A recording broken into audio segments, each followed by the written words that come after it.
great day. So, of course, first of all, let's go ahead and make sure you're signing the petition. That's Una change.org disculpa, tenemos un problemita. /Shanquella. The petition is at change.org /Shanquella. So make sure you have signed and shared the petition. So most likely, most people here have already signed and shared it. And let me pull it up for a second.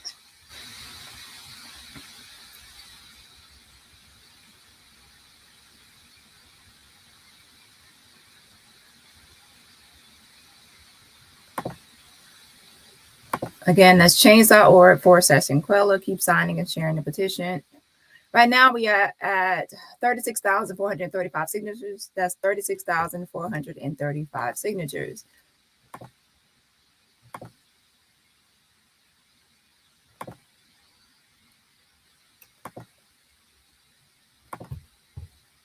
So here is the petition right here. Let me zoom in a little bit so you can see it better. I hope everyone is having a great day. Okay, so 36,435 signatures. And the goal is, of course, to get to 50,000 signatures. Okay, today we are going to go over Gerardo Zuniga'S video by request. People wanted my thoughts on his video and commentary on it, and just more explanation of what the video is about. So I'm going to give commentary on Gerardo Zuniga'S video. Also, I'm going to let me address something else. Please watch. I have a playlist.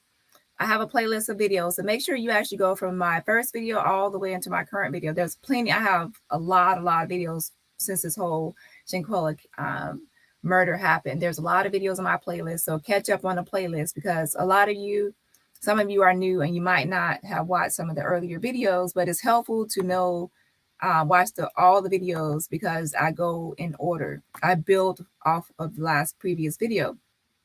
But here is a response from yesterday, again, from Bradley Smith. Again, I periodically would check with these people.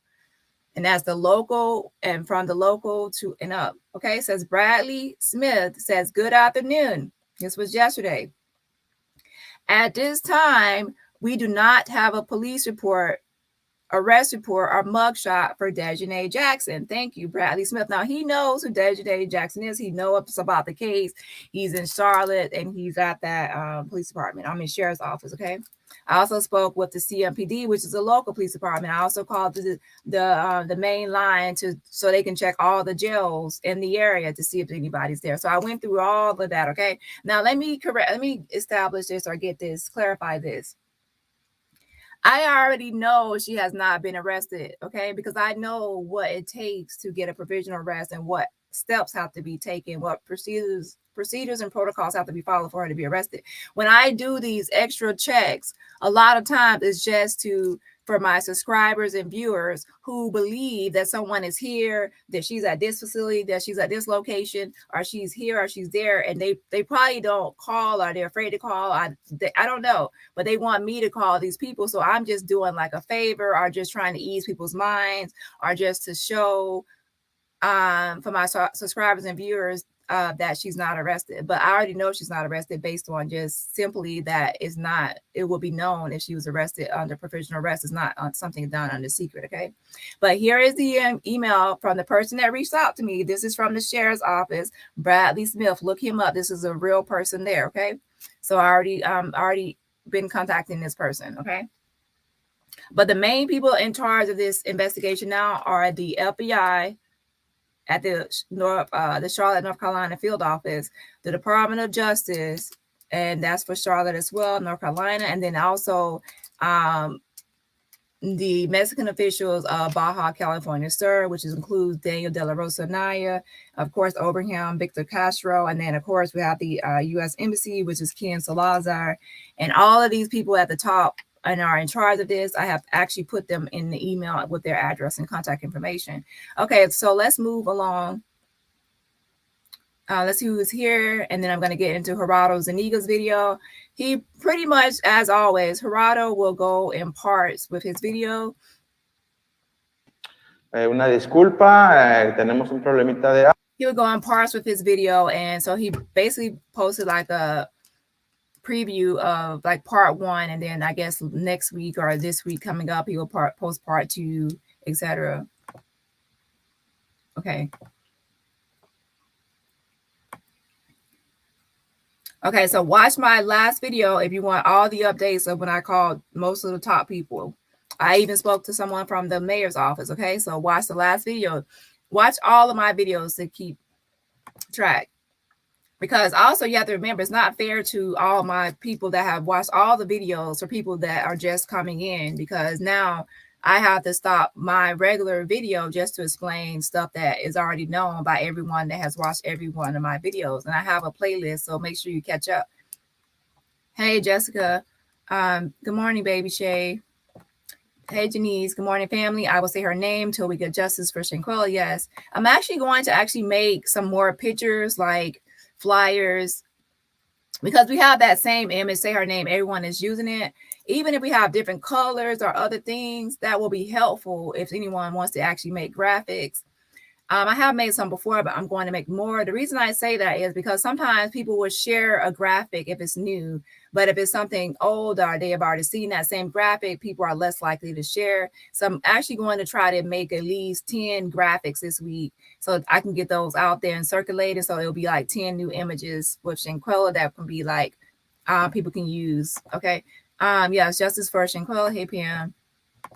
Okay, I'm trying to make at least, okay, let me say 5 to 10. I would try to make 5 to 10 because I'm usually a picky person. So sometimes it take a while. So I don't want to put too much. So I would say at least 5 to 10. Hi, everyone. Hope everyone is having a good day. Hit the like button. Y'all don't forget to hit the like button. Yes, auntie, yes, hit the like button. Show some love.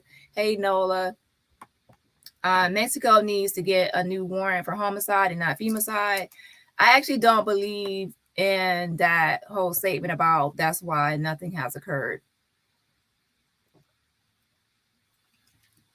And the reason I say that is because Mexico already submitted their extradition paperwork. And then the next step after that was the Office of International Affairs, which is under the umbrella of the Department of Justice. They will then take on the case and start an investigation. So at first, it was just the FBI going back and forth with the Mexican officials, and then now the FBI has stated that the Department of Justice is now on board. So now it's saying that the FBI and the Department of Justice and Mexican officials. So now it is at the Office of the Department of Justice. So once it gets there, that means that they have already accepted it and they are already doing like an investigation. So there is an ongoing investigation now between the Department of Justice and FBI and Mexican officials. So I don't believe that that's holding anything up, because femicide is technically murder. And there's we have to understand different cultures, and different cultures, things can mean different things. And I've already had somebody on my channel explain that femicide in that area can be just because there was an intimate relationship, like a friendship, that she was naked during that time, and everything else is other things they take into account for what they classify for femicide. And in some cultures, some things might be actually rude. Like in America, if you actually burp, then sometimes like it can be considered rude. But in some areas, like if you burp, it's a sign that you enjoyed the food. So you have to understand different cultures, and not all terminology or wording is the same. So I don't believe that. I believe that was just speculation, and that's not anything holding it up. Good morning, Sandra. Good morning, Dani Moz in chat. Like button smash, and Bush's listening while at work. Yeah, if it was because of that, it would not have been. It would not have progressed and moved on to the Department of Justice. Since it has moved on to the Department of Justice now, that means that they are working on it now. They would have just said, well, you have to start the whole process over, but that's not what happened. They didn't say you have to start it over. They're saying that they're just investigating over here. Hey, Dani and Avengers. Again, I always say, make sure you read the Bruce Redman case, so you'll get a better understanding of how things work and how slow. The key thing is how slow things go when you're dealing with the Department of Justice and FBI. Hey, Dani and Avengers. Hey, Jenny. Why are some YouTubers saying some bad things about her past? Clickbait. Attention, victim shaming, blaming. That even happens in S cases and other cases. It's always going to be victim shaming, attacking the family. That's with every case. It's expected, really. It's sad and unfortunate, but it's kind of expected that once people run out of positive content, then there are going to be people that's going to make negative content. If you have not already, please sign the petition for Shanquella Robinson. That's Jeans or for Shanquella. Yes, justice for Shanquella Robinson. Make sure you're subscribed to True Teller Dani. Yes, this is my this is the channel. Make sure you subscribe to this channel. Also have Dani Robertson, so make sure you subscribe to Dani Robertson. And for the messy people, I do have another messy channel as well for the basics, but that's just messy. And that's where I some people think I try to hide that channel, but not really. For the basics is when people come for me, because of YouTube, if you actually know, think about it, people come for Shanquella's family, they dox and harass the family, they even try to expose Shanquella. So you think that people don't come after me? Come on, really? People on this internet is crazy. So people come after me, I will respond, and they gonna wish they sat down and ate their food. People, I don't hide that. I actually talked about it in the beginning. So I do have a messy channel that if some YouTubers want to get froggy and they want to start leaping like a leap frog, then hey, I can make them wish they should have sat down and ate their food. Okay. So good morning, chat, working but listening. Hey, Linda. So yeah, that I do have 3 channels. Yes, auntie, yes. So people think that just because you do activism that you can't stand up for yourself. No, I can do activism and I can stand up for victims and be their voice. And I also can be my own voice and stand up for myself. Don't ever let anybody run over you. Shabu. Okay. Yeah, you never let people run over you. You always stand up for yourself. Okay. And if somebody is unalived and they can't stand up for themselves, then someone else has to actually stand up for them and be their voice. Right.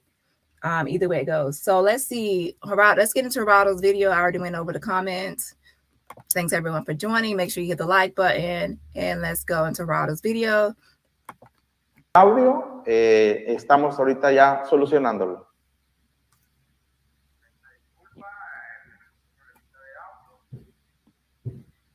Just one moment, please. We are having technical problems with the audio and I want to go on.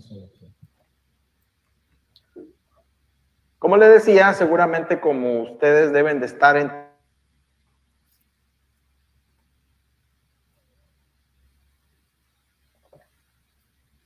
Okay, basically, obviously, he's having like technical difficulties with his audio.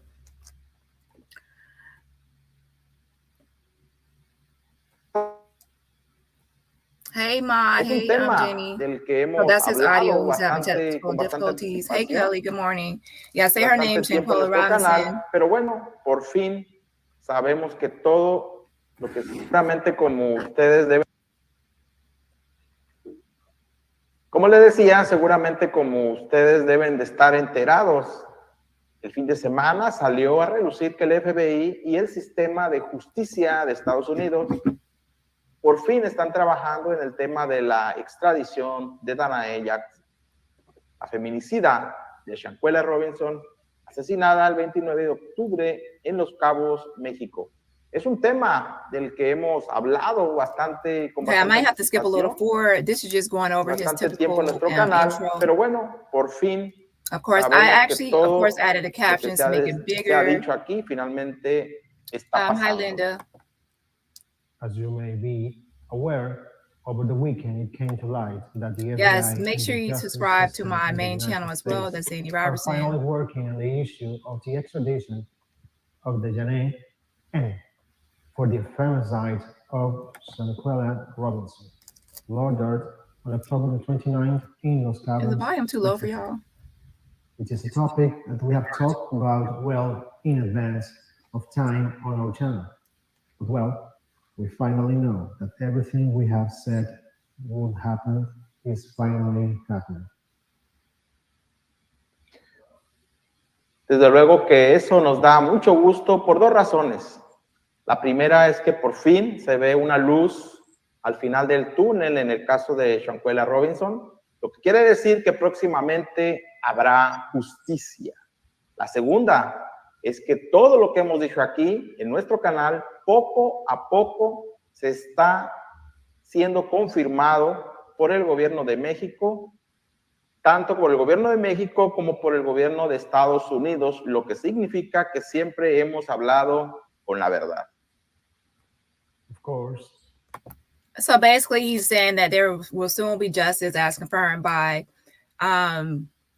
his like Mexican officials and United States officials. Well, based on what I've heard, they keep on saying there's an ongoing investigation. So I don't know how it got out. I don't know who put this out there that the investigation is closed. No, I spoke with the FBI and that the investigation is ongoing. It's not closed. Come on, people, it's not closed. Why would they actually close this? And if once something is closed, they will actually come out and say that there is no investigation, it's not ongoing, and they will just say, well, it was just alcohol poisoning or some kind of accident, or it's no. They're going to tell you that it's closed. The main reason people will tell you that something is closed is because at that moment it will stop all inquiries. It will stop people from calling. It will stop people from emailing. It will stop people from wanting updates. So people will be happy to tell you when something is closed. They will be happy to tell you that someone is no longer working there, so they can stop with all the calls and the emails. I'm telling you, I already know this. So I don't know how that rumor got spread. The case is still ongoing. However, no one has been arrested. That gives us great pleasure for two reasons. First is that finally there is a light at the end of the tunnel in the case of Shanquella Robinson, which means that there will be justice soon. The second is that everything we have said here on our channel, little by little, is being confirmed by both the government of Mexico and the government of the United States, which means that we have always spoken the truth. Como se lo dije en la premiere de nuestro canal, aquí no nos dejamos llevar por chismes o rumores. Todo está fundado y motivado en la verdad. As I told you in our very first video of our channel, in my program, we do not get carried away by gossip or rumors. Everything is founded and motivated by the truth. Bueno, y por eso anticipándonos a lo que se ve, que ya está en puerta, como es la extradición de Dani. Esta noche presentamos la primera parte de una nueva entrevista desde México. Fíjense que tuvimos aquí en nuestro estudio a la jueza de control del Tribunal de Justicia del Estado de Baja California Sur, licenciada Lucía Loredo Saucedo. El tema que tocamos fue cómo se lleva a cabo un proceso penal en México. That is why we are anticipating what is already at the door, such as the extradition of Jaylen. And tonight we present the first part of a new interview from Mexico. We have here in our studio the control judge of the Court of Justice of the State of Baja California Sur, Lucía Loredo Saucedo. The topic we will be discussing in this show was how the criminal process is carried out in Mexico. La intención de esta entrevista es para que usted tenga un panorama muy general de lo que pasará una vez que Dani pise suelo mexicano. Basically, he's just going to interview a judge named Lucia from Baja California Sur, and she's going to give like a general overview of how the criminal justice process works in Mexico. She's not going to be the judge over the Shanquella Robinson case if she's extradited. However, since she is a judge in Mexico in that area, Baja California Sur, then she is someone that is experienced and knowledgeable enough to give a general overview of what is happening, or what will happen during the criminal justice process. Good morning, Louisiana lady. Es importante aclarar que la jueza que entrevistamos no llevará ese proceso penal, porque ella está asignada en la ciudad de La Paz, Baja California Sur, por lo que ese caso tendrá que ser llevado por alguno de los jueces. She is a judge over La Paz, California Sur. So she's over a different jurisdiction. So she's La Paz, Baja California Sur. And since this happened in Cabo, then it will be a different judge. So that's why she really can't, she's not going to be over the Shanquella case, but she is over a different jurisdiction in Mexico, which is nearby. En San José del Cabo.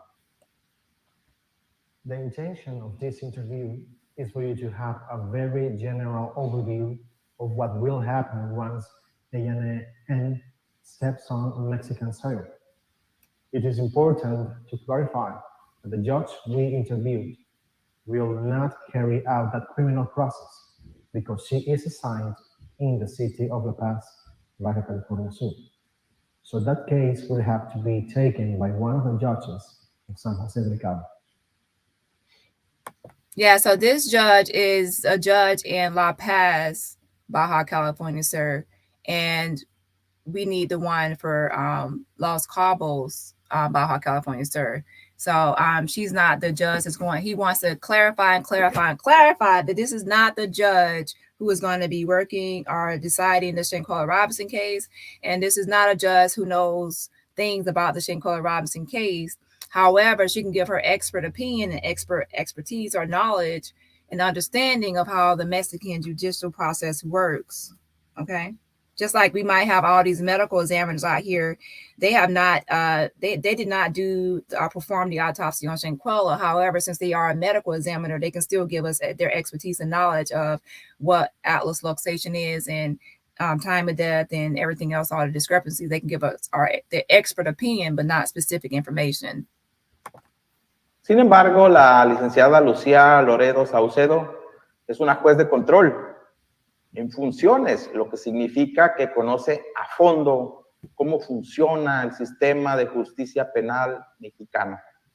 En la entrevista que presentaremos, en el programa de hoy y en el próximo programa, la jueza de control nos explica los 5 principios rectores del sistema de justicia mexicano y los pasos y las etapas que conforman un proceso penal, como el que deberá enfrentar Dani cuando sea extraditada a México. Además, nos hizo un comparativo entre el sistema de justicia mexicano y el sistema de justicia de Estados Unidos, bastante interesante, y aquí está todo lo que dijo al respecto.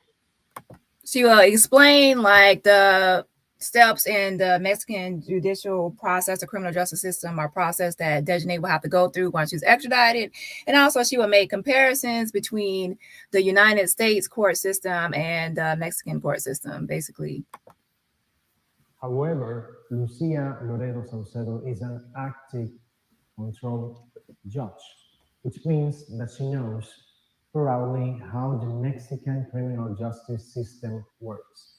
In the interview that we would present in today's program and the next program, the control judge explains the 5 guiding principles of the Mexican justice system and the steps or stages that make up a criminal process, such as the one that Dani was faced when she is extradited to Mexico, without making a comparison between the Mexican justice system and the U.S. justice system.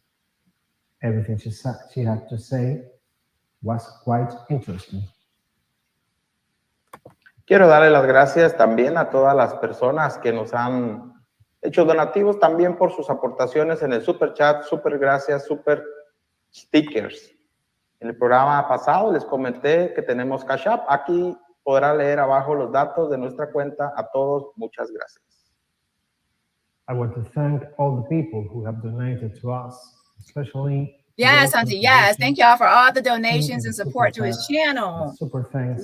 Of course, y'all can hear he's saying thank you to everybody for supporting his channel program, in different ways. I told you that we already have a Cash App. Below, you can read our account details. Thank you all very much for supporting our channel. Bueno, pero antes de continuar con el programa, les recuerdo que no olvide suscribirse a nuestro canal, dele like a nuestros videos y deje sus comentarios sobre los temas que estamos presentando. Como siempre, únicamente vamos a pedirle que sea de manera respetuosa con los demás miembros de este canal. Para nosotros es muy importante el respeto a nuestros semejantes. But before continuing with the program, I remind you not to forget to subscribe on our channel, like our videos, and leave your comments on the topics we are presenting. As always, we are only going to ask you to be respectful. Jacqueline, it's still Jacqueline's. Good morning. So yes, of course, you can see what he's saying. Obviously, just to subscribe to the channel. Okay, so let's go ahead and it's about to start with the interview of the judge from La Paz. También le voy a pedir que se suscriban a nuestro canal de YouTube de Metrópoli MX. Mire, aquí le compartimos la imagen de nuestro canal de Metrópoli MX, el corazón de la noticia en Baja California Sur.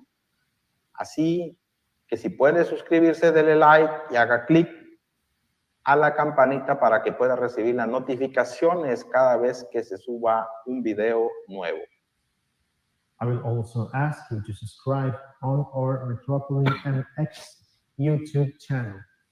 I'm showing you what the page looks like so you can easily access it. And also he was saying that for Mexico, they cannot show like the full face of those that are accused. Like they won't be able to show Dejanay's full face. Also, they won't be able to show her like post her surname, like her last name. It's because obviously in the United States we do, but they're saying like when someone is accused of something, they have not been found guilty yet. So it's kind of like you're putting them on a witch trial, or you're already accusing them of the crime and kind of like putting their name out there and kind of running their reputation and their image without them first going to trial. So they try to not really show the full face of the person or the last name. Now it's weird because sometimes I only see the eyes like covered up. I'm like, only the eyes covered up. You can still kind of recognize who the person is, but anyhow, that's how they work. And that also brings into mind or into question with the arrest warrant, that could be possibly a reason why they have not like shown the official document for arrest warrant, because obviously that would actually show her last name or the last name of the person, right? So I don't know if that applies to arrest warrants or not, but that's a possibility. I don't know. So let's throw that out there. So let's continue on with the video. Here is the image of our channel, Metropolis MX, the heart of the news in Baja California Sur. So if you can, subscribe, like, and click on the bell so you can receive notifications every time a new video is uploaded. Me gustaría informarle que a partir de que Dani sea extraditada a México, toda la información exclusiva va a ser compartida única y exclusivamente en nuestra comunidad de miembros en nuestro canal. Estamos hablando de fotografías, audios, videos. En nuestro programa seguiremos hablando del tema de manera general, pero allá en nuestra comunidad privada los miembros tendrán disponibles todos los detalles del caso. Así es que váyase suscribiendo porque daremos todos los detalles de su extradición, informaremos de lo que ocurra en la primera audiencia y posteriores audiencias y daremos todos los detalles de la información que contiene el expediente de Shanquella Robinson. Basically, look, he said that once Dejanay Manhan Jackson, DeAndre Manhan Jackson is extradited to Mexico, that he is going to post like video, photos, and everything of like the process to members only on his channel, so channel members only. However, those that are in the public will still get information, like general information, but the good stuff, the tea and all the things he considers tea, TR receipts, will be posted to members only. So that's what he's pretty much saying. And Gerardo, if you're listening, that's not going to come across really good for this type of case. And the reason I say that is because I have done members only, exclusive, and receipts, hunted receipts, because everybody know I can get the receipts. However, if you know or pay attention with the Shanquella Robinson case or any activism, justice cases, I do not do memberships only where I do exclusive receipts. Like I could have done that with a lot of my videos that were exclusives, information like investigative work that I found receipts on. I talked to Winter's mom and a lot of things I could have put on members only. However, when you're seeking justice and you're going through this whole activism, everyone needs to get the information. Everyone needs to see what's happening because we're all in this and we have to keep our name alive. And it should not be confined to only having access to a certain group of people that can afford to pay a membership. Now, that's good and dandy and fine and dandy when it's entertainment and some gossip and YouTube beef or whatever. But when it comes to activism, I'm not really a supporter of private memberships. Not to each their own, but I won't be doing that on my channel. And I think that he will face backlash if he does that. And secondly, I can tell you this, but if you do that, it's best to actually just put it out and then try to make sure you just make your videos more better so that you can get more views or whatever else. I know that it's work to come online and provide content and provide just any time out of your day, because time is money. Let's be honest, people. However, you need to make sure that it's just through your video presentations and not actually putting it on members only. Because what's going to happen is some people will join your membership, right? I'm not saying I am in your membership. I'm there. But I'm saying some people will leak your membership only things, okay? And I have done that to other people. I ain't gonna lie. I ain't gonna sit here and lie. I have leaked people's members only stuff, and some people have done it to me, right? However, some people will leak this because this is something that everyone wants to know about. Everyone wants to hear about Shanquella Robinson. Everybody wants updates. And definitely if Dejanae is extradited to Mexico and you have access to certain pictures or images or certain things, everyone is going to want to see that. So it will be leaked. So once it's leaked, you won't actually benefit. So your best bet is just try to monetize your videos and put it publicly, because it's activism, and I wouldn't suggest membership receipts. This is not like, oh, hot tea. This is actually a case in someone's life. So I wouldn't do that for myself, but that's your channel. Like I said, just try to better your video and how you do your videos and work your videos, and then make it public to everyone to see, and then just let it be. But I'm telling you right now, you're going to get a backlash. Everybody heard it here. I'm telling you, you're going to get backlash putting the content that you're describing, if she's extradited, for members only on your channel. It's going to get backlash. Now, I'm saying this I'm just telling you, I'm not trying to be a hater or do any of that. I'm just telling you what's going to happen. I know these things, trust me. If you go through a lot of my videos, I have like receipts or first-hand knowledge or first access or exclusive things, but I have it on members only. Now if it was gossip and celebrity gossip and all this other kind of gossip and hot tea kind of things, you already know how we do, then that would be different. Hey, Marie. Okay, let's go ahead and get back to the video. Yeah. I would like to inform you that as soon as Dani is extradited to Mexico, all exclusive information will be shared only and exclusively with our community of members on our channel. We are talking about photographs, audios, and videos. In our program, we will continue to talk about the topic in a general way, but there, in our community, members will have all the details of the case available. So you will subscribe, because we will give all the details of your extradition. We will inform about what happens in the first hearing and in subsequent hearings, and we will give all the details of the information contained in the file of Shanquella Robinson. Bueno, ahora sí, esta noche presentaremos la entrevista exclusiva de la licenciada Lucía Loredo Saucedo, juez de control del Tribunal Superior de Justicia del Estado de Baja California Sur.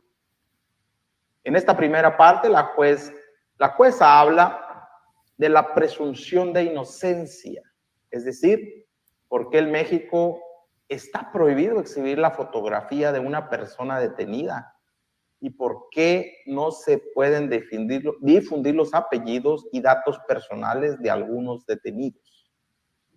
Pero sin más preámbulo, vamos a ver la primera parte de esta interesante entrevista. Okay, basically this is going over what I just described about like obstructing the face. You can't really see the full person's face once they're accused of a crime, and also not using their last name because it's innocent until proven guilty, and they don't want to harm the person's reputation and community standing or anything until they have been found guilty. That's why they do that. Well, now tonight we present the exclusive interview with Attorney Lucía Loredo Saucedo, Control Judge of the Superior Court of Justice of the State of Baja California Sur. Yes, Louisiana, I do that too. A lot of times you give the information to your members first, and days later you share it with your subscribers. So I do that as well. However, that's usually for like YouTube beef, gossip, and like messy stuff. I wouldn't do that for activism, but that's just me. I wouldn't do it for activism. Now, I could have done that, and trust me, I could have done that because I have, since I started this, I actually had a lot of things that I had first hand knowledge of. I had a lot of receipts I post, a lot of things I talked to different people. There's a lot of things I could have had on members only to actually make a profit. However, since this is activism and we need to keep her name alive, I just talked to Shanquella's father the other day, and he was like thanking me for keeping her name alive. In order to do that, the more people need to see it, and that means that the video to me should be public, so more people can see it and share it and keep her name alive. However, of course, as YouTubers, you need to also, as time is money. So even though it's activism, you still need to earn money as well to support, or just because time is money. Everyone should get paid for their time. However, I think that it should be more couth or more decorum about it, and maybe just doing it through like video advertising. Like he has his super chats, has Cash App, buy me a coffee, or other ways people can support the channel. So that way the video still remains public so everyone can see it, but you can also still get supported. And I wouldn't just confine it to members only, even like for a few days, because I just wouldn't do that. But I mean, I'm saying like this is my opinion because I'm giving my commentary. He's free to do what he wants on his channel, but I won't be surprised if once he starts putting stuff members only and people hear that he has only members only and they're not getting it, it's going to be backlash on it. He's going to be labeled as someone trying to profit off of Shanquella. And I'm just telling the real truth of what's going to happen if he proceeds with that, what he's planning to do.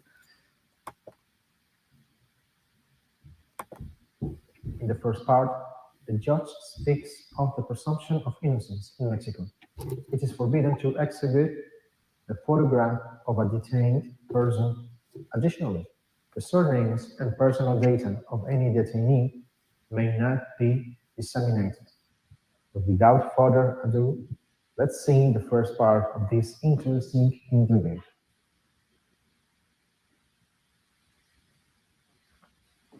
Muy buenas noches, agradecemos de antemano esta entrevista para que pueda ilustrarnos a toda nuestra audiencia de Estados Unidos sobre cómo y de qué manera se lleva a cabo un proceso penal en México. El 18 de junio de 2018 fue publicado en el Diario Oficial de la Federación el decreto de reforma a la Constitución de México por el que se instruyó el nuevo sistema de justicia penal acusatorio, que posteriormente fue implementado en el estado de Baja California Sur. Si para nosotros los mexicanos, imagínense, ha sido complejo y difícil de entender después de poquito más de 5 años de transición de un sistema mixto que teníamos a un sistema acusatorio, hoy es un tema de debate en Estados Unidos por el caso del feminicidio de Shanquella Robinson. Es por eso que hoy estamos presentando esta entrevista en exclusiva con la jueza de control del Tribunal Superior de Justicia del Estado de Baja California Sur, la licenciada Lucía Loredo Saucedo, a quien agradezco verdaderamente su tiempo. Bienvenida y muchas gracias. Gracias, al contrario, el agradecimiento es de mi parte. Okay. Bueno, primeramente y antes de entrar en materia, no sé si podría darnos de manera general lo que son los principios rectores del nuevo sistema de justicia penal en Baja California Sur. Claro que sí. Bueno, el sistema de justicia penal, que ya cada vez es menos nuevo, se establece en nuestro artículo 20 constitucional diversos principios que deben regir. He's basically just asking her to describe the new criminal justice process in Mexico. And she's describing right now, as you can see, it says Constitutional Article 20 establishes various principles. Entre ellos está, bueno, primero las características. Nuestro proceso es de corte acusatorio y oral. ¿Qué quiere decir esto? Que es acusatorio porque hay un órgano que es el Ministerio Público que se va a encargar de llevar a cabo la investigación y el ejercicio de la acción penal ante el tribunal, en el caso concreto, pues ante el juez de control y finalmente ante el tribunal de enjuiciamiento, ya en la última etapa del proceso. Es oral porque predomina durante todo el proceso la oralidad. Las partes en audiencias orales ante el juez o jueza de control y ante el tribunal de enjuiciamiento, pues van a plantear sus peticiones. Esas son las características. Y de ahí, pues los principios rectores, uno de ellos es el de inmediación, que quiere decir que es el juez, el órgano jurisdiccional, quien deberá resolver lo que las partes planteen. No puede derivar esta función a nadie más, es el juez quien debe resolver y presidir las audiencias. El de contradicción, que quiere decir que las partes en igualdad de circunstancias van a, una parte va a pedir y otra parte va a resistir. Let me go back because she's talking fast.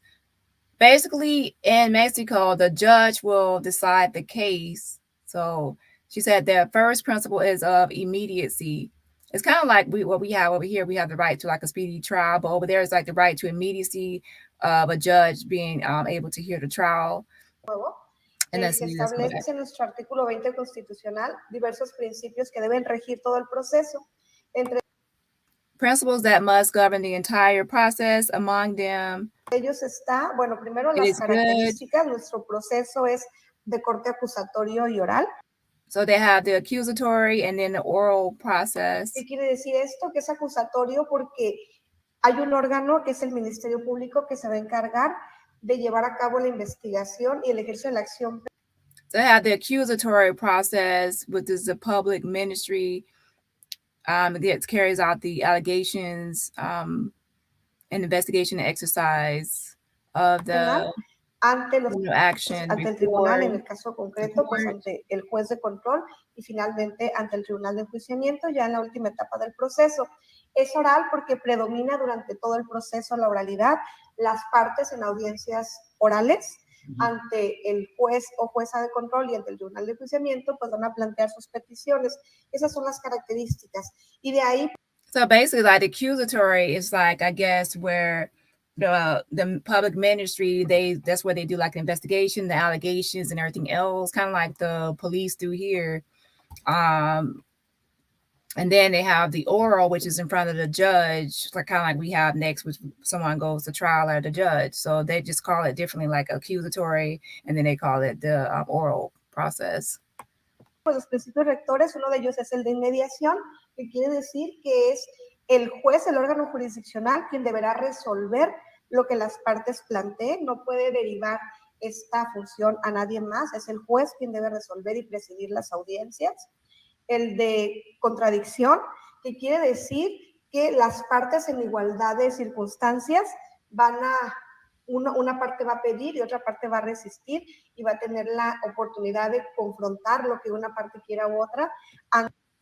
And then she says there's the contradiction process where there's one side going, like there's like there's the arguments where there's like in the United States, they have the defense attorney and then the prosecutor, and they give their arguments, like, and they go back and forth in court. That's pretty much what she's describing for like the contradiction part of it. But keep in mind that she's saying in Mexico, this is done in front of a judge, and usually sometimes in the United States, it's sometimes like a jury trial. So they're basically just giving like examples of the process. El juez o la jueza que tiene que resolver. El de concentración es tratar de que los procesos sean más ágiles, que las mayores actos procesales se lleven en las menores audiencias posibles. El de continuidad es que... And then basically the judge listens to both sides. I go back and forth, like I guess the defense and then the prosecution. And then the judge will make sure that this whole process is going back and forth, like in as few hearings as possible. So the judge keeps going, like they keep on having different hearings, but they try to have it as few hearings as possible. Cuando no sea posible que los actos procesales se lleven en una sola audiencia, se lleven lo más pronto o lo inmediato después. Y creo que, y el de publicidad, creo que se me falta, son 5 principios. El de publicidad quiere decir... Because basically she's going through the different principles. De confrontar lo que una parte quiera u otra ante el juez o la jueza que tiene que resolver. El de concentración es tratar de que los procesos sean más ágiles, que las mayores actos procesales se lleven en las menores audiencias posibles. El de continuidad es que cuando no sea posible que los actos procesales se lleven en una sola audiencia, se lleven lo más pronto o lo inmediato después. Y creo que el de And this whole process has been carried out as soon as possible. So she's speaking to like the immediacy. And we also have like speedy trial and other things as well. It says carried out as soon as possible or as soon as possible. And I think that the publicity one. So now she's going into the next one, which is in Mexico, just like in the United States, the trials are public. So the media and also the public are welcome to the court hearings and trials is made public in Mexico as well. That's what she's going into now, publicity. Publicidad, creo que se me falta, son 5 principios. El de publicidad quiere decir, pues, que las audiencias son abiertas al público. Hay excepciones a este principio, pero de manera general, las audiencias son públicas. Ok, muy bien.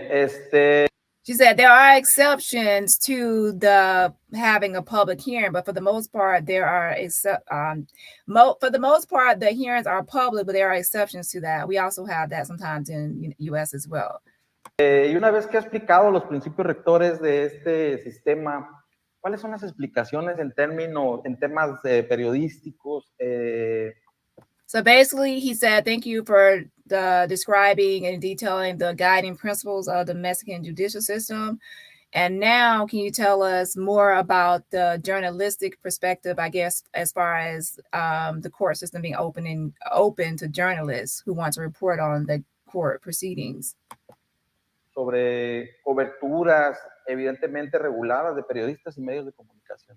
Bueno, se deriva del principio de publicidad, que es parte del derecho humano que tenemos todos los justiciables, todas las personas al debido proceso, que la justicia sea transparente, que no se imparta justicia detrás de, sino de frente a toda la sociedad y de frente a los justiciables. Entonces, pues por supuesto que los medios de comunicación pueden acceder a las audiencias, son públicas y de hecho potencian. So they want to make sure that this is not like court proceedings are not done behind closed doors and in private. They want the public and society to be able to view court proceedings and hearings. So if she's extradited to Mexico, it will be something public that people will be able to view and see. And she's saying that the media can't have access to hearings because obviously the media is public. Everyone is considered public now, even like, of course, media and us, we would consider public. Potencian ese principio de publicidad porque todas las personas pueden tener conocimiento de cómo va un proceso y sí hay excepciones, pero esas excepciones son precisamente para tutelar otros derechos. Por ejemplo, en un proceso. And she said there are exceptions to having like a public trial or a public court hearing because sometimes you have to protect the rights of others. Like in some cases, maybe there's a victim. Or let me see what exception she gives. Proceso donde se esté ventilando un delito contra la libertad sexual, pues evidentemente pues para proteger a la víctima, si estamos hablando de asuntos de niñas, niños. So yes, as I was saying, it's to protect victims of certain crimes of being assaulted. And right here it says like assault involving like adolescents. Like probably adolescents who has been assaulted as well are adolescentes, pues se restringe la publicidad, pero tiene que ver para proteger la identidad de las personas. Es en casos muy particulares donde se restringe el principio, pero fuera de ahí, todas las. So usually as a public proceeding, a public can have access to the court hearing and processes, hearings. However, in some cases where it's sensitive to the victim or protect the victim, then there will be exceptions to having it public. Personas y por supuesto los medios de comunicación tienen acceso a las audiencias. Ok, muy bien. Esta pregunta en concreto la hicimos precisamente porque en Estados Unidos algunas personas creen que las personas que cometieron algún delito, en el caso de Shanquella Robinson, como les comentaba al principio, van a ser juzgadas como en la Unión Americana. Lo que no es verdad, van a. Gerardo. Gerardo keeps going back and forth. Gerardo, he's upset because me and some other people believe that the United States might take over this case and invoke extraterritorial jurisdiction over this case, right? He thinks that so he hates that we say that the United States is going to take over this case. Now, Gerardo, of course, would want this to be in Mexico, because obviously that will, I'm not even gonna say that, but I was just gonna say something, but I'm not. But we don't know what the FBI and Department of Justice will decide. In some cases, it has been a precedent in cases where they have tried someone that committed a crime, American that committed a crime in Mexico or overseas in the United States, because they invoked extraterritorial jurisdiction. So Gerardo, you don't know for sure where Dejanay Manhattan Jackson will be tried. You don't know. We don't know. Only the Department of Justice and FBI will know once they have finished their investigation on what venue they deem to be appropriate to try this case. You don't know. You're just speculating, and you're hoping, because obviously it'd be better for you and everything you're doing to have Dejanay extradited, right? Because then that way you'll be able to proceed with your whole investigation and everything else, journalism or whatever you're doing, for Shanquella Robinson, obviously to have her tried in Mexico. But you don't know. Even Daniel De La Rosa Anaya doesn't know. In the case of Matthew Coleman, look up the case. United States is heavily a lot of times with precedent. Sometimes they're not. But in the case of Matthew Coleman, who killed his 2 children in Mexico, the FBI and the Department of Justice, they said, thank you, Mexico, for your cooperation and collaboration and help with the investigation. We thank you. However, even though Mexico wanted him to be extradited back to Mexico, they said, however, we deem California to be the appropriate venue to try Matthew Coleman. So please look up the Matthew Coleman case. Even though Mexico wanted him to be extradited, United States invoked extraterritorial jurisdiction and they tried him in the US. So it's still a possibility. It can go either way. Okay? Either way. But he's constantly trying to talk to different people, from Daniel De La Rosa Anaya to this judge now, because he wants to say, hey, you're wrong. It's going to be in Mexico. I don't know. It could be in Mexico. It could be in the US, but I'm not ruling out either one until I actually get confirmation from the Department of Justice and the FBI, who has control over that decision. Yeah. Ser juzgadas. Cada país tiene en este caso su sistema de justicia penal y son distintos. En Estados Unidos, pues sabemos que es un sistema anglosajón, y en México es un sistema de justicia penal acusatorio. En México, por ejemplo, no se permite la difusión de personas detenidas con el rostro completo, está prohibido exponer sus apellidos y no se permite el acceso de cámaras y micrófonos a las audiencias. Es más, quien lo haga puede incluso ser sancionado. Esto es correcto, y si es así, podría explicarnos un poco más ampliamente este tema y destacar cuáles son las diferencias esenciales del sistema penal mexicano y el sistema penal de Estados Unidos. Bueno, claro que sí, con mucho gusto. Pues bien, es muy criticado, y no solamente, creo que también dentro de nuestra sociedad, cuando hay noticias que son muy impactantes, el hecho de que no se pongan las fotos de las personas involucradas en un asunto penal, o no se ponga el nombre completo, pues tiene que ver con que el sistema de justicia penal tiene que garantizar a lo largo de todo el proceso el respeto a los derechos humanos. Y entre esos derechos humanos que tenemos todas las personas justiciables es que se presuma nuestra inocencia mientras no se demuestre lo contrario. Entonces, si... So basically, this is going back to talking about posting the images and the last name of the person once they are accused of a crime, because she says innocence is presumed until the contrary. So innocent until proven guilty. Now we know in the United States, when someone is arrested, their mugshot is put out. well, not all cases of injustices, but for the most part, their mugshot is put out, and then their first, last name, and even sometimes their middle name is put out. And that's just from an accusation or allegation. The person hasn't been found guilty yet, but we in the United States, we still will put this information out. However, they are saying over there, if they don't put out the last name, and they also obstruct, like they hide the face in some way, obstruct the face. So that way the person's innocence can be still healed until the contrary has been proven. So that's what they're going back and forth saying. La presunción de inocencia, que es este derecho, pues tiene que ver también con el trato como inocente. Entonces, si yo expongo públicamente a la persona que a lo mejor a final de cuentas del proceso resulta inocente, pues ya se hizo un linchamiento público y para las personas... So basically they're saying like how we do it over here is like a public lynching or a public like witch hunt or for someone that was just accused of a crime. They have not been found guilty yet, but yeah, we blast their photo and we post their full name. And they saying that over there, they don't do that because the person is considered innocent. They don't want to damage that person in that way, like a public lynching of that person without them being found guilty yet. Ya es responsable una persona con un rostro y con un nombre en particular. Entonces, eso impacta negativamente contra el derecho humano de presunción de inocencia. Si yo tengo que tratar a una persona como inocente y el... Okay, she said, yeah, that basically like negatively impacts the person's life and their innocence to do that. El fin del proceso es esclarecer si esa persona es responsable o no, pues yo no la puedo exhibir antes y tratarla como si fuera culpable. Por eso es que no se puede poner los rostros de las personas ni tampoco el nombre completo, porque se estaría tratando como culpable a alguien que de inicio es inocente hasta que al final del proceso se demuestre si es culpable o no. Ese es el fin del proceso.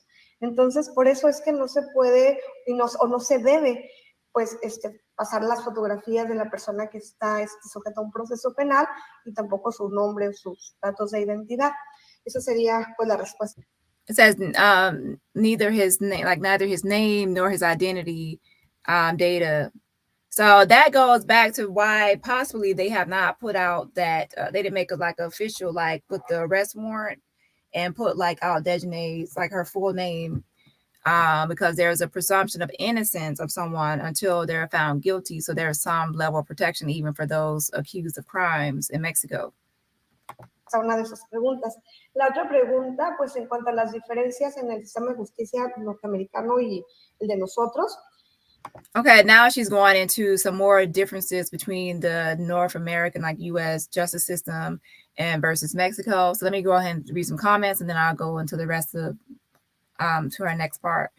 So let's say Louisiana lady says, thank you for sharing information with subscribers, author to members. Yes, like even when I do have members only, as soon as possible and in all fairness, I try to be fair to my members to have like members only. And then after that, when I think it's at least a fair amount of time for it to be exclusive or early access, I put it to my subscribers. So eventually everyone will be able to see it. But that's usually for like YouTube beef or messy stuff. I don't do it for, if it's Shanquella or Jalen Lewis or any activism, I don't have members only content for that.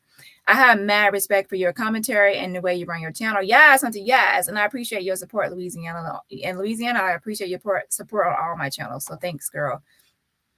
Dani will be appropriate to say drink in Shanquella's voice. I just love when you imitate that word before you sign off. And I'm just asking, you know what? When I actually force myself to say it, then it doesn't come out like as right, I should say. But when I just say it like in commentary or when I'm talking, then it comes off differently.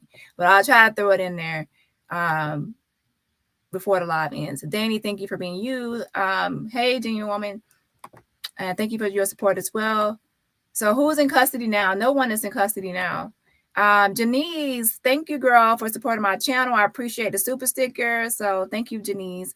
And yes, Hunter, yes. I love people show me love through super stickers or super chat. And also another way you can show me love is by just hitting the like button. Hitting the like button supports this channel and helps the video to get into the algorithm. He wants it to be in Mexico so he can get the information first. Yeah, I mean, from a journalistic or journalism standpoint and perspective, having it over there, you will have more access to the trial and what's going on, and obviously the information. We already know what the person looks like thanks to the video. Yeah. I hope we all see all of this in the future. Yes. Thank you for helping us understand. No problem. Someone wanted me to go over this video, so a lot of times I actually wasn't planning on it, but people wanted me to just give my thoughts and commentary on it and just go over the video, so that's why I'm going to go ahead and do it. Thanks again, Janice, for supporting the channel. You're dope. Have a great day. Can't wait for her to go to jail. Yes, Hunter. Yes, we need Dejanay Manhan Jackson with the beard, the 5 o'clock shadow. We need her in jail, Hunter. Yes. Okay, so let's go ahead and get back to this video. It's not that much longer. It's not that much, like 5 minutes left. So let's go ahead and finish this out. Voy a ser un poco aventurada porque no conozco perfectamente, bueno, ni medianamente bien el sistema de justicia. Okay, basically she's saying that this is a little risky. She's saying it's a little risky for me to be talking about the American process or the United States judicial system process, because she's not all knowing of what happens over here. So, but she's still going to go ahead and oblige him with this, but it's a little risky. She doesn't know. She's not saying that she knows everything about the United States process, judicial process. Penal en Estados Unidos, pero el poco conocimiento que tengo al respecto, en primer lugar, en Estados Unidos tienen un sistema de precedentes. Nosotros. So she says with the little knowledge she has. So okay, so she's saying don't beat me up about this or don't be too hard on me. She said with the little knowledge I have, that the United States has a system of what they call precedents. And precedents is usually like what happened before in another case that was similar, and I'll go over that in a minute, but that's what she's saying. In the United States, we usually go by precedents of what was decided in another case is usually probably going to be decided in a new case if it's remarkably similar. Tenemos un sistema basado en el principio de legalidad. Esto es para nosotros, hay un procedimiento que se inicia en razón a que hay un hecho que tiene apariencia delictiva y ese hecho está perfectamente descrito en la norma penal y la sanción que se impone es la sanción que establece la norma penal. A lo mejor a mí me parece como juzgadora una sanción muy alta o muy baja en razón del hecho que se cometió, pero yo no puedo poner una sanción diferente a la que establece la norma entre un mínimo y un máximo. Okay, so basically she has a mistaken. There's not always in the United States we go by what's precedented or what was decided before. Sometimes there are exceptions to what we go by. Okay, let me go with stare decisis. Stare decisis is a doctrine that courts will adhere to precedent in making their decisions. Stare decisis means to stand by things decided in Latin. So sometimes we do go by stare decisis and what was previously decided in another court, that court case that was similar, but sometimes we don't. Okay, so she's has mistaken on that. So basically, when a court faces a legal argument in the United States, if a previous court has ruled on the same or a closely related issue, then the court will make their decision in alignment with the previous court's decision. The previous deciding court must have binding authority over the court. Otherwise, the previous decision is merely persuasive authority. An example of this is Kimball versus Marvel Enterprises. The U.S. Supreme Court described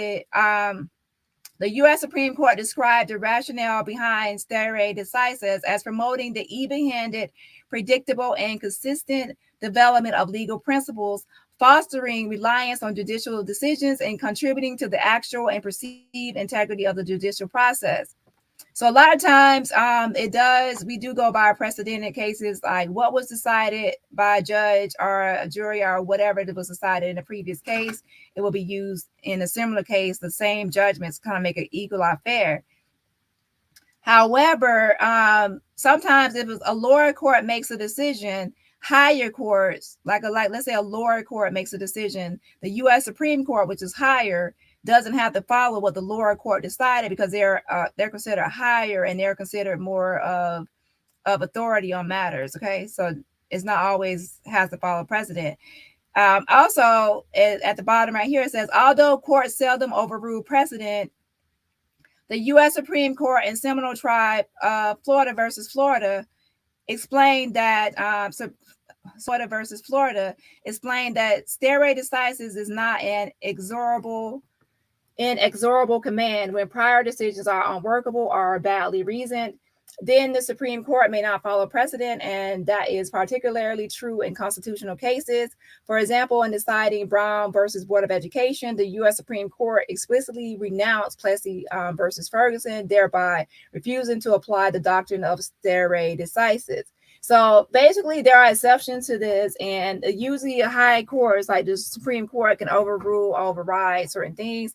And also, if the precedent case is considered workable or unreasonable, then it can also be overruled. So precedent is not always set in stone in the United States. So I guess her assumption is that in the United States, we always go by what's precedented or what was done before. But no, judges actually have more authority and more power to actually not go by stare decisis in all cases.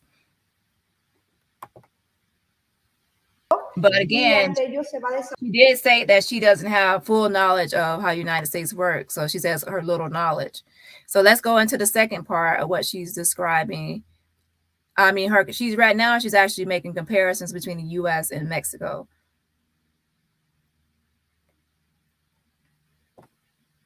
Persona y el reproche va a ser con base a la pena establecida. Y en Estados Unidos es más bien un sistema de precedentes. Esto es, se toman resoluciones anteriores para que los jueces puedan fijar un criterio. Esto por un lado.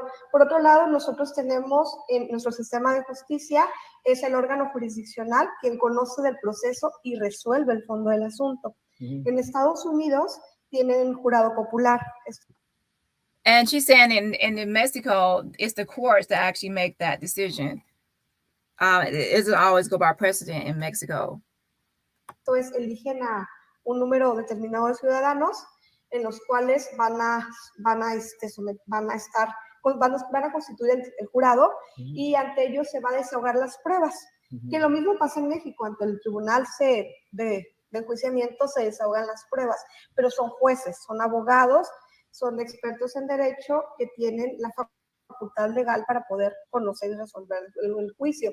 Y el jurado popular no, son ciudadanos que se desahogan ante ellos las pruebas y entonces hay que crear convicción de culpabilidad o inocencia, depende de qué lado esté, y lo que, digamos, quizá en palabras muy coloquiales, lo que a ellos les lata, en razón de lo que entonces se desahogó en juicio, ellos van a resolver si es culpable o inocente. Nosotros no, somos jueces que estamos capacitados para ello, vamos a observar la prueba que se va a desahogar ante nosotros y nosotros no resolvemos lo que nos lata. Esto es, en Estados Unidos resuelven por íntima convicción. Desde el fondo de mi percepción, yo creo, con todo lo que escuché, que es culpable o yo creo que es inocente. Nosotros no. Nosotros se desahoga la prueba y entonces sí tenemos libertad para valorar esa prueba, pero esa libertad está restringida en lineamientos. Nosotros tenemos que razonar y que motivar por qué creemos o no que las cosas pasaron de una forma o de otra, y la prueba nosotros la valoramos sí con libertad, pero bajo reglas. Las reglas de la lógica, las reglas de la máxima de la experiencia y de los conocimientos científicos. Entonces, y tenemos que motivar, no nada más decir, es inocente, a mi convicción es inocente, a mi convicción es culpable, sino tenemos que motivar del análisis de todas las pruebas bajo esta lógica de esas reglas que acabo de señalar. Tenemos que motivar por qué estimamos que es inocente o por qué estimamos que es culpable. Esas son las grandes diferencias a mi juicio. Ok, no, pues. Child, she really, yeah, like she thinks that a lot of times we say someone is guilty or innocent based on like intimate convictions and what we feel like within, like we take it more like a personal thing, and over there it's based on more of science and what is proven and logic and more of rules, and they're not really it's not based on emotions of whether someone is found guilty or not. Child, like I think that a lot of times in some countries they really don't really see how we can choose have a jury trial in the United States, and we have a jury or people, our own peers, our people in the community decide whether someone is guilty or not. When people in the community oftentimes don't have a law degree, so they don't really have they don't know the interworkings or terminology, or even how the legality or how the legal or justice system works. So how can you really decide if someone is guilty or innocent if you don't really know how you don't know anything about the law or the judicial system or criminal justice process? You're not you're a lay person. You might actually be a fry cook or working at McDonald's or Burger King or Applebee's, or you're a person that has no knowledge of the law and how things work, but now you're deciding on someone being guilty or not of a crime, guilty or innocent of a crime. So they wonder why we have a jury of people, of jurors, instead of a lawyer or someone else deciding on a case. So in Mexico, she's saying they don't have a jury of people from the community deciding on things, which she thinks is based on just their emotional or their conviction and feelings, instead of logic and reasoning and science and the knowledge and know-how, what you would know, or expertise of things like that.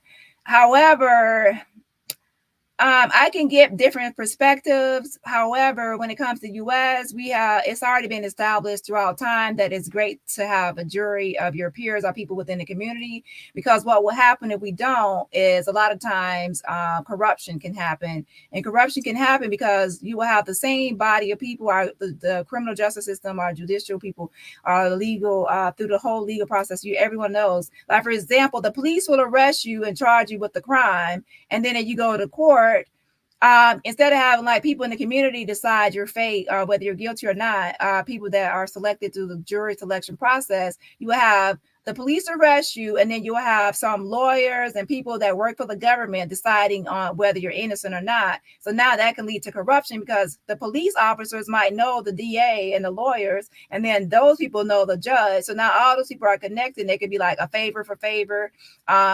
We all work together, and now we're not only arresting a person, we also deciding if they're guilty or innocent. To split that separation, now it's like someone can be arrested, but if they go to trial and they have a jury of their own peers or people within the community, it can be more fair, because now it's not the government arresting you and also the government also deciding your fate. So it's kind of like a separation. So we need that in the United States. And a lot of people look down on that because they don't see how a jury of people in the community is randomly selected and then later processed through jury selection can actually decide whether someone is guilty or not. So they don't have the education or expertise or knowledge to make those decisions in their opinion. So a lot of people look down on jurors deciding on someone's fate when they don't have education or expertise to make those decisions in their opinion. Now, with the jury, they are always given jury instructions. They are always given instructions on how to proceed. They are given the terminology or the meanings of things that they need to understand to be able to make their decision. So that's not going into it blindly where they're not given any jury instructions on how what they are deciding in the whole process and steps. Okay. But yet and still, I can still see both sides, but I prefer a jury because we already know throughout the U.S. history that it's best to have a jury. At least you have some control through jury selection when your lawyer decides and the lawyers go back and forth picking the jurors, that there's at least something that you can control in the process. If it was just decided by experts and people working for the government, then that can lead to corruption. So let me go ahead and show you this one thing from a judge who gave some sort of history on this. So let me see. Because I might not have explained it thoroughly.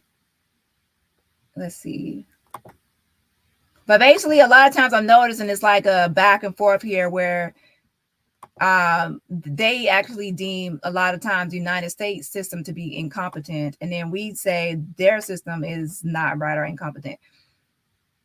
And what she's saying also in Mexico, a judge decides, and lawyers and people in whoever is experienced or has expertise or education or background, they decide, they make the decision, and not a jury of people who she thinks, and they make the decision over there based on logic.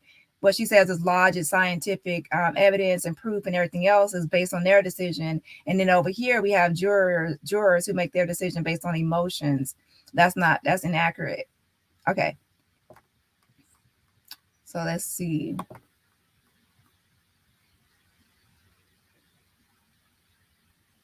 Now, could that be part of the reason? But I think that even no matter if you're a human, no matter if you're an expert giving a decision or a lay person or within the community giving a decision, since you're a human, emotions will come into play for some part, for a certain percentage, right? However, for the most part, once people hear all the evidence of a case through the whole trial, and then they also are given instructions, whether they are an expert or a juror, once they have the instructions, then they all have to decide based on that.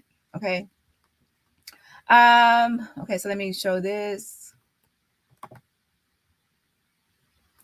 It says, as a judge, I encounter a direct consequence of this lack of understanding in the form of jury avoidance. Like, he's basically talking about when people avoid going to be a juror. When I read the flimsy excuses given by some notified of jury service, I cringe. That is why at the beginning of a trial, I give a short history lesson, explain why jury trials are one of our great civic responsibilities.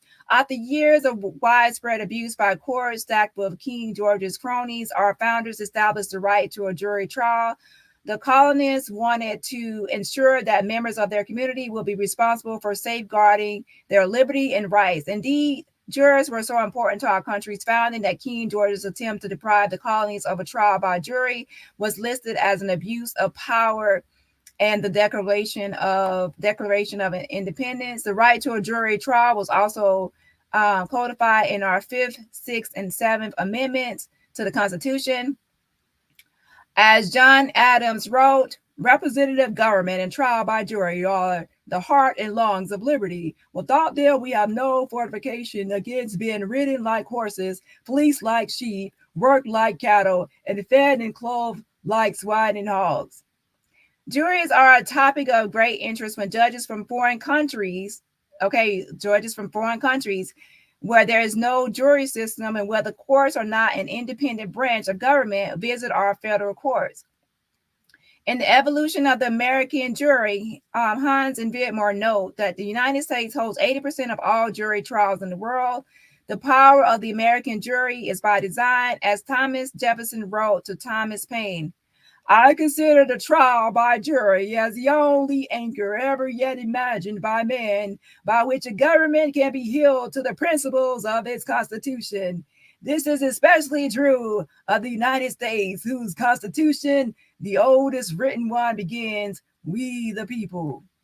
Yes, Hunter, yes.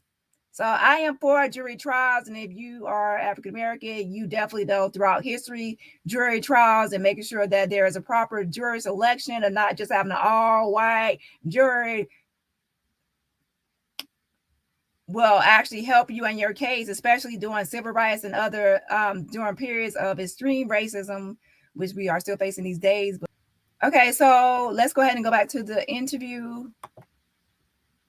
Hey, interesante, sobre todo porque es importante por la confusión que ha habido en la Unión Americana, y pues de alguna manera es importante hacer como ese análisis de comparación sobre cómo es el sistema de allá y cómo.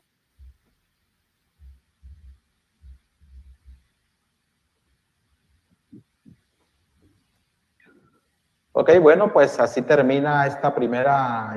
Oh yeah, let me also say this, that hey Tracy, hey girl, is you okay? Is you all right? I like when Tracy says that. Yeah, hey Tracy. Real eyes recognize real lies. Hello, Hunty, hello. Okay, so I also wanted to say this, that in the United States, they were saying before, I don't think I said this, they said that the United States can't have broadcast take photographs or broadcast things like through the court system. That actually depends on the jurisdiction, and it varies based on the jurisdiction. So it's not always set in stone that you cannot have videotape court proceedings and things like that. It depends on jurisdiction. We all have seen even some criminal cases like the O.J. Simpson case and other cases of criminal. I'm talking about criminal. I already know a lot of times it's for civil. I'm talking about for criminal cases that a lot of times it is allowed in the courtroom. At sometimes the judge can actually make that choice in some cases. Okay. But let me go ahead and pull up this something just to clarify this information. Wait.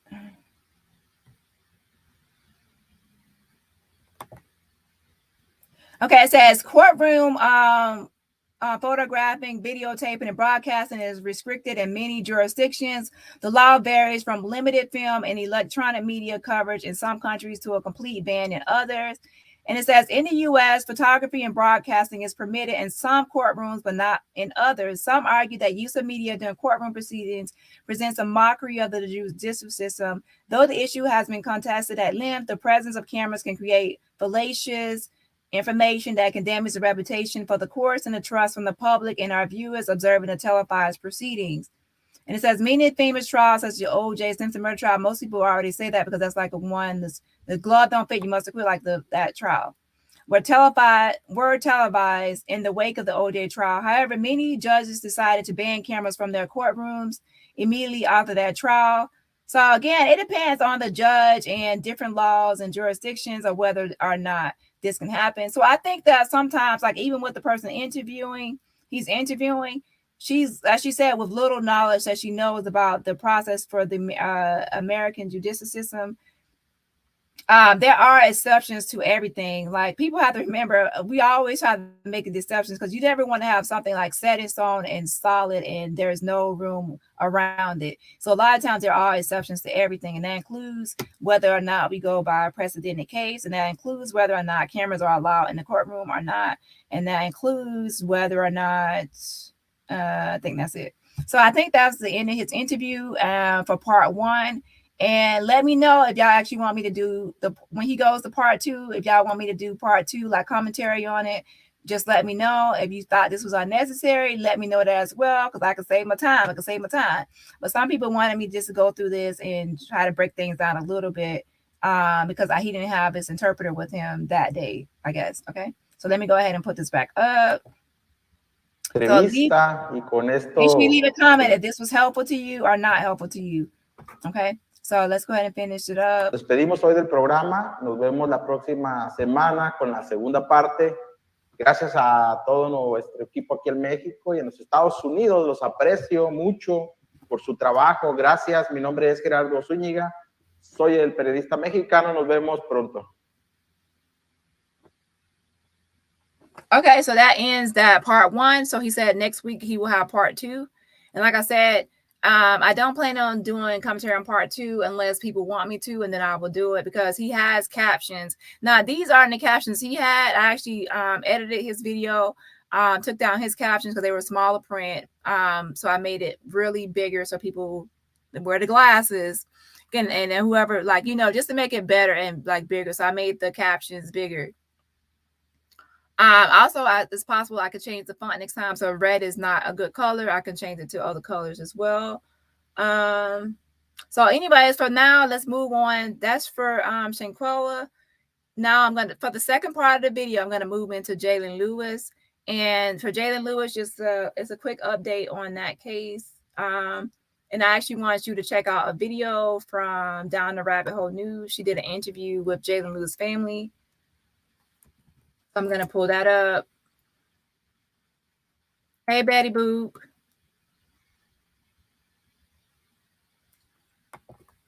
So I don't know about how mods here or not to post. Yeah, I think Dani, I don't know if you're here still, to post a link to Down the Rabbit Hole News. Well, I'll actually post it, Down the Rabbit Hole News.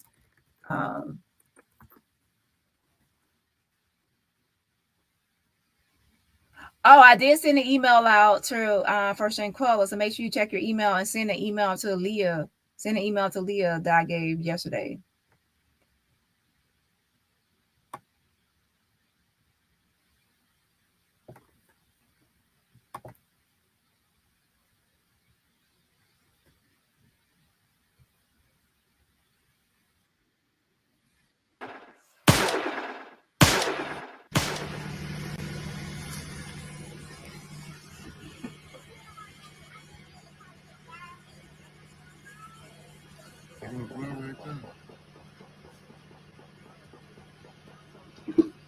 he's gonna be all right.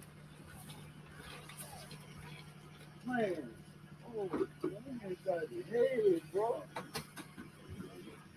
On Sunday, September 25th, 2022, around 9 p.m., 25-year-old Jalen Lewis, a father of two, was fatally shot in the head by Mississippi Capitol Police. These are the images from the Twitter account Justice for Jalen Lewis.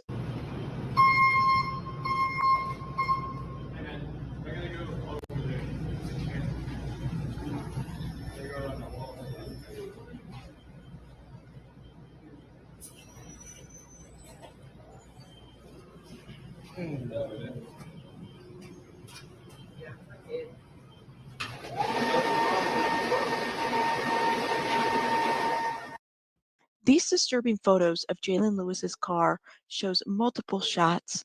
Notice how the window was not rolled down. Why was Jalen Lewis approached by Mississippi Capitol Police? Jalen's mother, Miss Lewis, says that no one has contacted her about what happened to Jalen. No officer's name have been released as of yet. Mississippi Capitol Police is an organization set by statute. This agency is not responsible to law enforcement. This force is hired by contract. The State Capitol Police Department functions as a standalone subsidiary of MDPS and collaborates with existing sworn personnel. The move was made possible by a bill signed by Governor Tate Reeves. However, is the Mississippi Capitol Police this contracted force held to the same standards? On July 2021, both Governor Tate Reeves and Sean Tinsdale introduced this initiative by holding this I want press to recognize conference. these individuals because it's with their leadership and experience that we were able to launch this initiative. And it's one of the reasons. Okay, so make sure that you want to watch her full video. I'm not going to play the full video. I'm just going to play part of the interview. And if you want to watch her full video, it's only 25 minutes long. I posted the link in the chat. About Jalen Lewis, and I also have the petition, change.org/Jalen Lewis, change.org/Jalen Lewis. Make sure you sign that petition.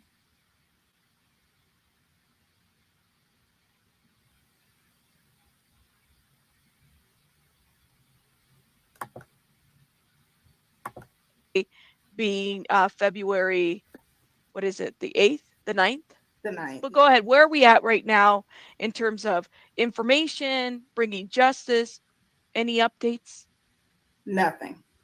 I have not gotten a report. I have not been contacted at all since Jaylen has been killed. Nothing. Nobody has reached out to me. With the help of Dani, I wouldn't even know some of the things that I know now as far as who to contact if it wasn't for, her reaching out to help me. But no, I ended up getting a redacted report. I didn't know anything about what that was and reached out to get it. And she ended up getting it first and sent it to me. Wow. And pretty much everything was sealed. So there was nothing. All it had in the redacted report was that it was a traffic violation, which it wasn't a traffic violation because he and his friend was only riding. But that's it. That's it. That's all they had in the report. Help me understand this. Let me ask this again, Okay. just so I understand this piece. You're asking for a report. You don't get the report, but Dani Robertson gets the report before you do? Yep. She called and she got it. She found out about a report because they told her that I was 100% able to get a report. Okay, so basically, I'm not going to play all of Rabbit's video. Make sure you go to her channel and also make sure you also subscribe. Sign the Justice for Jalen Lewis petition. And I'm actually happy because look, y'all are so great. Soon we'll be at 2,000 signatures. This is getting something off the ground and creating more awareness is a lot of work because a lot of people don't know about the case and try to have to create awareness. So I'm thankful for everyone that has signed a petition. We're almost going to be soon at 2,000 signatures. So that's 2,000 people out there that now will know about what happened with Jalen Lewis. And hopefully we can get the petition higher, signatures higher. Yeah, thank you for posting it, Jimmy. Thank you so much. So we need answers for Jalen Lewis. This is going on 5 months. There's no official police report. They released a redacted garbage police report. He was shot in the head. She hasn't had no answer since then. They won't give the names of the police officers. They won't release the body cam footage. They won't give the autopsy report. They won't give anything. But on his death certificate, which she does have just the death certificate, not the autopsy, it does say homicide by law enforcement officer. So it says homicide by law enforcement officer. On the redacted police incident report, they only says traffic violation. It doesn't say anything else but traffic violation. It does not give the penal code or what statute was violated for that traffic violation. And secondly, he wasn't even being pulled over. By the time he was shot, that's when they turned an unmarked police car driving behind him turned on the lights, but he had already been shot. Okay, he had already been shot. So this is a lot, and there is an update, but I'm going to go ahead, not an update like woo, but there is an article, but I'm going to save that for another video because I'm low on time right now. But for now, I will email it out today, and then I will discuss the article, once I actually reach out to the journalist who wrote the article, because I need to ask some questions, okay? What I need people to do to help with this case, if you say, how can I help with the Jalen Lewis case? First, sign the petition. Second, share the petition. Third, I need people to email journalists and media and different platforms, YouTube creators and everything else who wants to help with Jalen Lewis. If you're a YouTuber and you want to help, let me know, okay? I have interviewed the family. Rabbit has interviewed the family. If you have a platform and I think it's a platform that I can have the families create awareness, then I will ask the family. It's up to the family whether they want to come to your platform. If you're a subscriber, a viewer, use the hashtag Justice for Jalen Lewis on Twitter and different platforms to create awareness. And this week, I think I will go ahead and make flyers for both of them, like just images for both of them that we can try to circulate through social media with the hashtag and sharing of the petition. And right now, I'm telling you, you might not have heard about Jalen Lewis, but my job is to try to spread awareness for this and get this out there. And I really do need people's help with getting this out there, because there should not be, no matter, we need answers, we need transparency. There should not be 5 months of not knowing anything. Like if someone in your family was shot 5 months ago, you don't know anything about what happened that night at all, because no one is talking to you, no one is calling. They have not even called the mother to say, to update her or anything, or say anything to her, or even condolences. Nothing. No one has reached out and say, I'm sorry for your loss. There has been complete silence, dead air for a long time. And only when we put pressure on them, not just me, but everyone calling and emailing, especially during that first week when I put this out, we put pressure and apply pressure to their necks. And that's when they finally released something. It was not really sufficient. That's why we are still going strong and trying to keep at it, because it was not sufficient. It's something they tried to use to pacify us, to get us to shut up. And you know how people like to try to shut people up. But I said I'm still going to be reaching out to more people. And recently, someone from NBC who was like really known for like making articles on Tyree Nichols, he reached out and he's I guess drafting up an article. So word is going to spread, Hunty, spread, and it definitely needs to spread outside of Jackson, Mississippi, because Jackson, Mississippi, good old boys, I scratch your back, you scratch mine, I do a favor, you do me a favor. They are covering this up. They are really covering it up. And at least you can do is release body cam. If you don't have anything to hide, release body cam footage, release the police report, release, even tell us what violation did he do? Like what's the traffic violation? You don't have any information. You won't even say or tell the names of the officers who shot him. Who shot Jalen Lewis? We want to know who shot him, okay? Okay, so it's just really a lot of secrecy and cover up going on. And the main thing the mother wants is answers. What happened that night? What happened? What's going on? They said that the officers were put on administrative leave, but that was months ago. We don't know if they are back on the force or are back working or not. The mother has heard that they probably are back working. If so, how can someone be back working if you have not finished the investigation? If the investigation is ongoing and you said that they will be on administrative leave until the investigation is complete, then why would they be back working? Give me an update. It's a complete runaround, complete just everything. And there's other cases too. And I'm actually about to email that journalist because I actually see another case that's happening with the same people in that area. So Jackson, Mississippi, woo child, I would not want to live there ever. It's too much going on over there. But y'all have a great day, and make sure you both of these people, Jalen Lewis and Shanquella Robinson, both died at 25. Correction, were murdered at 25. And for both cases, we need answers and we need justice. And we're going to keep hashtagging. I'm going to keep signing and sharing a petition. So thanks for getting both of these petitions and signing to everyone who has signed both. And if you have not signed both, make sure you have signed both. And have a great day. And I will see y'all in the next live. And make sure you're checking your emails for any updates for both cases. How did you get that report? Yeah, I just answered that question pretty much. Everyone applying pressure and putting heat on them, so they finally had to give us something, and that's just not good enough. It's kind of like when you complain about something, and you put your foot on someone's neck and they give you a little something thinking that you're dumb enough to just say, okay, thank you. And no, it's insufficient. It's insufficient. So I don't count that as giving me anything. It's insufficient. It's incomplete. You're taking me for a dummy. If you actually listen to my phone calls to all the people in Jackson, Mississippi, you will see that's complete runarounds, completely joke, was complete cover up, and they completely try to take you for a dummy, but they got the wrong one. Nope. Dani does what she can to help always. Yes.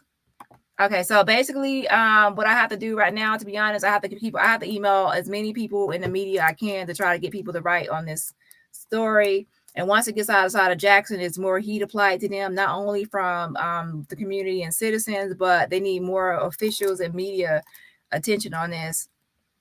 Because whenever you're dealing with an area like a racist city or a racist place, you have to make sure that everyone in the world hones in and focuses on that what's happening within that city. Because if it stays confined to that area and only people within that community or within that city know about it, then it can easily be covered up. But once the whole world is looking in on it and the FBI and top people get involved, then there has to be more transparency. Because now you're not dealing with your friend that's helping you cover it up. Now you're dealing with somebody out an outside entity that has to really do a thorough investigation and have to uncover, and they don't care if they arrest you or you get in trouble because they're not your friend. So yeah, I'm trying to get this really outside of Jackson, Mississippi. Have a good day. Yeah, too damn young. They had to still at 25, you still have your whole life ahead of you. So there's no reason for you to be murdered at that age. So sign the Shanquella Robinson petition. If I have any other updates, I will let y'all know. Let me check my email right now to make sure there's nothing else before I drop off the line. So I already posted Bradley Smith's email. Let me see. So no, that was pretty much it. I didn't get anything else. The last person I emailed for Shanquella was, of course, I emailed again this morning to Leah Bantabani from the Department of Justice. She's like the public records. She's public relations. I'm going to give you her email right now, and then this live will be over. This is her email address. Public relations for the DOJ, Department of Justice. Email her, and we want justice for Shanquella Robinson. It'll take a minute to email. Let me add it as a banner.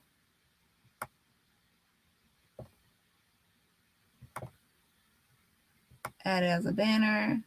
So one thing you want to do to help with Shanquella today is email Leah today. If you're, no matter when you watch this video, it can be a week from now, email Leah at the Department of Justice.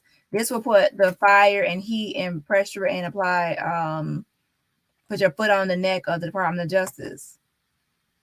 So email Leah today, right here. Wait. Email that, okay? All you have to do is say, we need an update on Shanquella Robinson. We need justice for Shanquella Robinson. When is someone going to be arrested for Shanquella? Just say anything. Anything you write is still an email. So it can be something quick. Just take a minute. If you can tweet somebody, if you can text somebody, you can just email Leah from your device. Just email her something about Shanquella, and then we'll see if she'll give an update or apply pressure to her, okay? All right, y'all. Have a great day. Bye.